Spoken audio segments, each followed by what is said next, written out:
انسان حالات سے تنگ آ کر کسی امیر کے پاس پہنچا اور اسے اپنا حال سنا کر مدد کی التجا کی۔ امیر تھا تو دولت مند مگر دل کا غریب تھا۔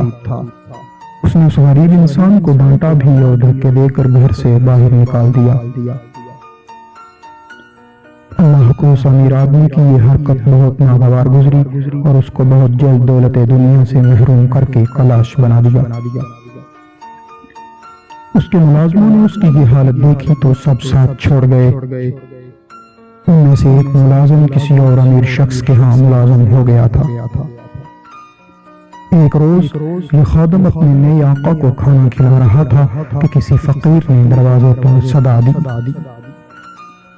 یہ امیر آدمی خدا ترس تھا اور ضرورت مندوں کی ضرورتیں پوری کرنے میں اسے خاص لطف آتا تھا۔ اس امیر نے خادم سے کہا کہ وہ سائل کے لیے کھانا لے جائے۔ خادم سائل کو کھانا کھلا کر واپس لوٹا تو رو رہا تھا۔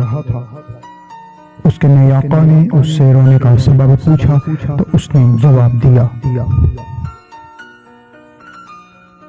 میرے آقا، جو بوڑھا شخص آج کشکول ہاتھوں میں اٹھائے بھیک مانگ رہا ہے یہ بہت امیر تھا اور میں اسی کے ہاں ملازمت کرتا تھا۔ اسے آج اس حال میں دیکھ کر مجھے بے حد تکلیف ہوئی۔ آقا نے خادم سے پوچھا، تم نے اپنے سابقہ آقا کو تو فوراً پہچان لیا، مگر یہ بتا کیا تو نے مجھے پہچانا ہے؟ میری طرف دیکھ اور پہچاننے کی کوشش کر۔ میں وہی سوالی ہوں جو ایک روز تیرے پرانے آقا کے پاس گیا تھا اور اس نے مجھے دھکے دے کر گھر سے نکلوا دیا تھا۔ اسے آج تو نے جس حال میں دیکھا ہے یہ اس کے اعمال بد کا انجام ہے۔ اللہ نے اسے اپنے فضل و کرم سے نوازا تھا مگر وہ فرعون بن بیٹھا تھا۔ وہ ایسا نہ کرتا تو آج اس کی حالت اس تک نہ پہنچتی۔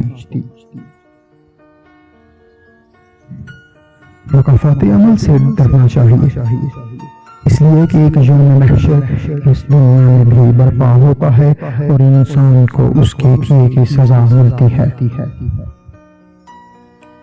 اللہ کی لاٹھی بے آواز ہے، انسان کو چاہیے کہ ہر دم اس سے ڈرتا رہے۔